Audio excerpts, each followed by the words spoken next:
안녕하세요, 풋볼 포레스트입니다. 바로 오늘 있었던 경기죠. 김민재 선수의 FC 바이에른 뮌헨과 보루시아 도르트문트 간의 2023-24 시즌 독일 분데스리가 27라운드 경기가 있었습니다. 김민재 선수의 FC 바이에른 뮌헨은 이번 주말 분데스리가 27라운드에서 보루시아 도르트문트를 상대로 경기를 치르게 되는데요. 이번 경기에서 FC 바이에른 뮌헨이 상대하는 보루시아 도르트문트는 올 시즌 분데스리가에서 14승 8무 4패로 리그 4위 자리에 위치한 독일을 대표하는 명문 구단이자 빅클럽 중 한 팀으로서 바이에른 뮌헨과는 대어 클라시커라고 하는 라이벌리가 있는 팀인데다 지난 시즌에는 승점 동률을 이루면서 치열하게 리그 우승 경쟁을 펼쳤던 팀인 만큼 최근 팀 분위기가 그리 좋지 못한 바이에른 뮌헨에게는 결코 쉽지만은 않은 경기라고 할 수 있는데요. 오늘 경기에서 바이에른 뮌헨의 토마스 투엘 감독은 스벤 울라이 골키퍼, 마티스 더리우트, 요슈아 키미히, 레온 고레츠카, 해리 케인, 르로이 사네, 에릭 다이어, 알폰소 데이비스, 토마스 뮬러, 콘라드 라이머, 자말 무시알라 선수까지 바이에른 뮌헨의 토마스 투엘 감독은 최근 좋은 승률을 보여주고 있는 마티스 더리우트,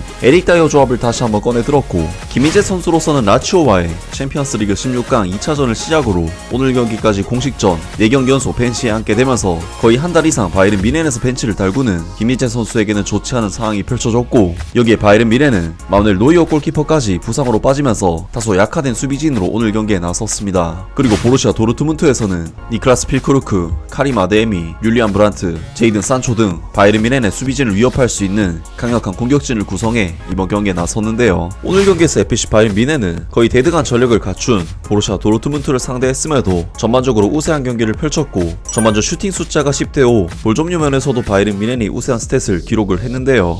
하지만 바이에른 뮌헨은 지난 다른 슈타트와의 경기에서 상당히 약점을 드러냈던 수비진에서 다시 한번 약점이 노출되었는데 전반전 10분 율리안 브란트 선수의 킬패스를 이어받은 카림 아데에미 선수가 단독 찬스를 마무리 지으면서 일찌감치 골을 터뜨렸고 바이에른 뮌헨은 경기 시작부터 보루시아 도르트문트에게 한 골 내주고 시작하는 불안한 출발을 했는데요. 특히 이번 실점 장면에서는 다소 평범한 슈팅이었음에도 막지 못한 울라이 골키퍼의 실책이 너무나도 뼈아팠던 장면이었지만 마티스 더리우트 선수가 아데에미 선수의 속도를 전혀 따라가지 못해서 슈팅을 내준 장면이었기 때문에 주력이 빠른 김민재 선수가 있었다면 어땠을까 싶은 정말 아쉬움이 남는 실점 장면이었습니다. 또한 실점 이후 에릭 다이어 선수는 마킹이 붙지 않은 상황임에도 알폰소 데이비스 선수에게 어처구니 없는 패스 미스를 하면서 위험 지역에서 턴오버를 범했고 이후 아데이미 선수에게 또다시 뒷공간을 내주면서 슈팅 찬스까지 내주는 등 바이에른 뮌헨의 수비는 경기 처음부터 상당히 흔들렸습니다. 또한 바이에른 뮌헨은 공격에 있어서도 딱히 좋은 폼을 보여주지 못하면서 번번이 찬스를 무산시켰는데 바이에른 뮌헨은 전반전 도르트문트를 상대로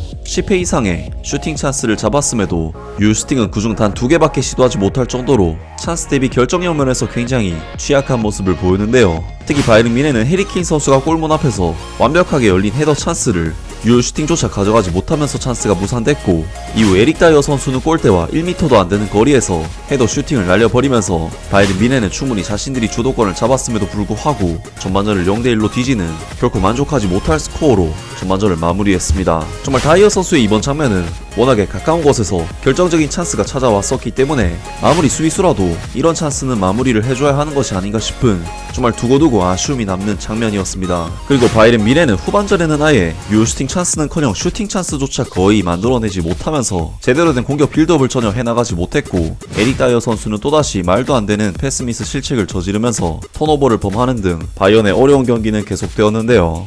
게다가 바이에른 뮌헨은 발빠른 윙백 이안 마트센 선수에게 모든 수비진이 주력으로 탈탈 털려버리면서 거의 실점에 근접한 찬스를 내주는 등 바이에른 뮌헨의 후반전 경기력은 처참했던 전반전보다도 더욱 좋지 못했습니다. 결국 바이에른 뮌헨은 82분 알레 선수의 패스를 이어받은 리에르소 선수에게 치명적인 오른발 강슛에 의해 실점을 허용했고 바이에른 뮌헨은 홈구장인 알리안츠 아레나에서 도르트문트에게 완패를 당하는 정말 뼈아픈 결과를 받게 되었습니다. 그리고 FC 바이에른 뮌헨은 이번 경기 패배를 통해 리그 종료 7경기를 남기고 바이엘 레버쿠젠과 13점 차, 사실상 리그 우승이 불가능해지는 참담한 결과를 받게 되었는데요. 오늘 경기 FC 바이에른 뮌헨과 보루시아 도르트문트 간의 독일 분데스리가 경기에 대한 바이에른 뮌헨 현지 팬들의 반응은 어떨까요? 콘라드 라이머와 에릭 다이어의 경우 경기장에서의 퀄리티가 충분하지 않다. 난 바이에른 뮌헨이 이렇게 수동적인 모습을 본 적이 없다. 끔찍한 전반전. 나는 지금의 바이에른 뮌헨만큼 이렇게 역기능적인 팀을 본 적이 없다. 마티스 더리우트와 에릭 다이어의 센터백 조합, 고레츠카와 라이머의 미드필더 조합으로는 활약이 불가능하다.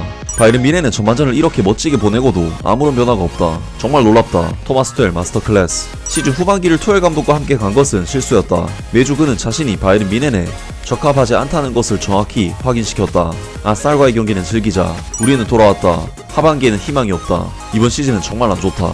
이번 하프타임은 시즌 전체를 반영한다. 나쁜 게임, 아이디어도 없고 속도도 없다. 무시할라는 개인 플레이만 하고 수비는 안 하고 요슈아 키미이는 아데미한테 발렸다. 키미이를 제외하고는 모두 쓰레기다. 알폰소 데이비스를 즉시 팔아치우고 레온 고레츠카는 5년 동안 스쿼드 내 최악의 선수였다. 대체 고레츠카가 어떻게 매 경기 선발로 나오는 거지? 왜 에릭 다이어는 바이른 미넨에서 항상 처음부터 경기에 출전하고 도르트문트를 상대로도 나오는 거냐? 잠 오는 축구, 라이머와 고레츠카는 매번 게임 속도를 늦추는데 둘 다 완전한 재앙이다. 움직임이 부족하고 날카로움, 속도, 공격성 및 일관성이 부족하다. 선수들은 완전히 잠들었다. 도르트문트도 좋지 않지만 바이른 미넨이 너무 똥이다. 등등 많은 바이른 미넨 팬들이 거의 좌절하는 반응들을 보이면서 토마스 투엘 감독을 맹비난했습니다. 바이른 미넨으로서는 올 시즌 이미 DFB 포칼컵과 슈퍼컵 타이틀을 놓쳐버린 상황이기 때문에 리그와 챔피언스리그 타이틀이 절실한 상황인데 사실상 리그 우승 타이틀은 오늘로 끝났다고 해도 될 정도로 정말 치명적인 결과인데요. 오늘 경기에서 바이른 미넨은 계속해서 뒷공간을 노출하면서 위기에 빠졌었기 때문에 김희재 선수의 활용에 대한 생각을 하게 만드는 경기였습니다. 아무튼 오늘 영상은 여기까지고요. 영상 재밌게 보셨다면 구독과 좋아요 그리고 댓글 부탁드립니다. 감사합니다.